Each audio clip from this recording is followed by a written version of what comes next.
Nxënës, sot do të pastrojmë oborrin e shkollës. Ndahuni në 2 grupe. Njëri grup do t'i mbledhë mbeturinat, ndërsa të tjerët do t'i vendosin në thaset për mbeturina. Oborri është i përbashkët dhe duhet të gjithë të merrni pjesë në pastrimin e oborrit.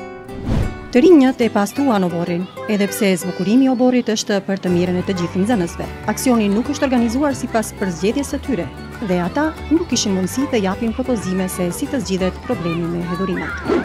Përfitim, obor i pastër.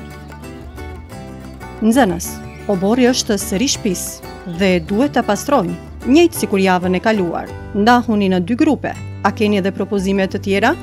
Mësuese, do të pastrojmë oborrin, por është më mirë kësaj radhe t'i ftojmë edhe shërbimet komunale t'i marrin mbeturina, sepse ato akoma qëndrojnë në obor. A pajtoheni të gjithë me këtë? Po! Të rinjtë e pastruan sërish oborrin, kësaj radhe dhanë edhe propozim që të thirren shërbimet komunale. Kishin rol të pjesshëm në marrjen e vendimeve. Përfitim, obor i pastër. Nxënësit janë konsultuar pjesërisht. Propozimi i tyre është të pranuar. Në aksion janë përfshirë edhe subjekte të jashtme. Mësuese, ne vërejtëm se shkollës i nevojiten shporta për mbeturina sepse mbeturinat grumbullohen vazhdimisht. Ne do të dërgojmë letër deri te drejtori i shkollës dhe deri te komuna dhe do të propozojmë që të vendosin shporta, ndërsa shërbimet komunale t'i mbledhin rregullisht.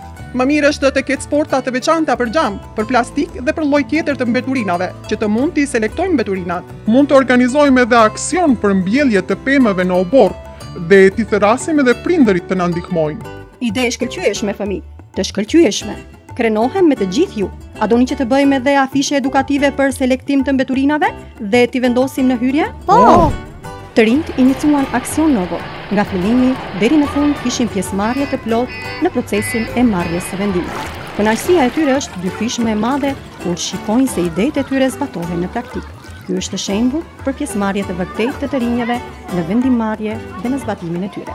Përfitim, obor i pastër. Nxënësit janë nismëtar të aksionit. Nxënësit janë të rësisht të konsultuar. Propozimet e tyre janë të pranuara. Në aksion janë të përfshirë edhe më shumë subjekte të jashtme. Ndjejnë përgjegjësi personale për mbajtjen e kushtetisë. Efektet nga aksioni janë afatgjate.